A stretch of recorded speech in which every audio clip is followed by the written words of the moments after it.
about to start experiencing. Guys, it's only the beginning of June. July, August, September's coming, and the beginning of October. Things that you need to think about when you're out there. Hydration. Keeping your body hydrated with fluids. And those fluids are not diuretics like coffee, soda, beer, or anything else like that. It's water or something that's going to replace electrolytes in your system. What happens is you don't realize it during the middle of the day when you're out there on a motorcycle ride, the heat from the sun coming down baking your skin. The heat radiating up from the asphalt and the roadway coming up from the bottom. Guys, you need it, it's critical. Most of us are above 50. Yeah, that's surprising, isn't it? You don't think about it. You don't think about it because you're just so used to driving on and driving on and driving on. But what happens is when you start getting heat fatigue, you start getting little things like depth perception starts slipping a little bit. Your decision-making process is not as quick. And it can go all the way through heat exhaustion and ultimately into something very serious. When you're on a motorcycle, no, heat exhaustion does not interrupt your sexual drive. You have very little sexual drive, I've been told. The heat, when you're on a motorcycle, everything you do in split seconds, a decision to make, turning, stopping, accelerating, and moving.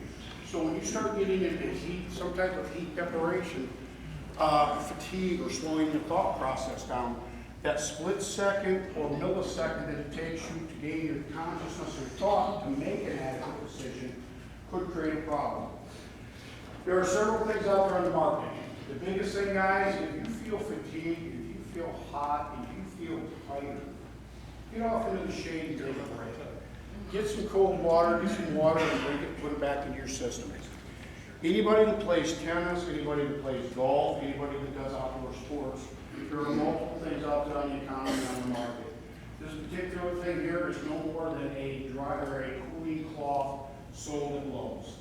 All you do is pour a little bit of water on it, bring it out, and put it around your neck, and theoretically it lowers your internal body temperature. It says here up to 30 degrees. You got to snap it first. He knows what I'm talking about. Just get him read his directions on it. But it's imperative that we all pay attention to that.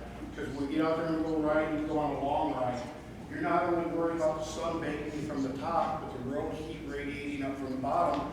Plus, everybody here that rides a big Harley. Buddy, those twin jugs sitting between your legs take out about 200 degrees of temperature and just eat your body up. So drink water, make sure that you stay good. I would rather take an extra 5-minute break during a ride just to get you guys off to the side of the road, get at a service station, to get into the shade, to get a cool drink, to replace those body fluids, then you go on down the road and have an incident happen down there that could have been avoided. Guys, it is very warm in here, so I'm going to cut a short route. If anybody has any questions, by all means, come see me. I got an open door policy.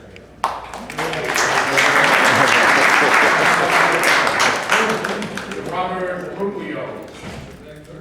Robert Bruglio, if I'm pronouncing it.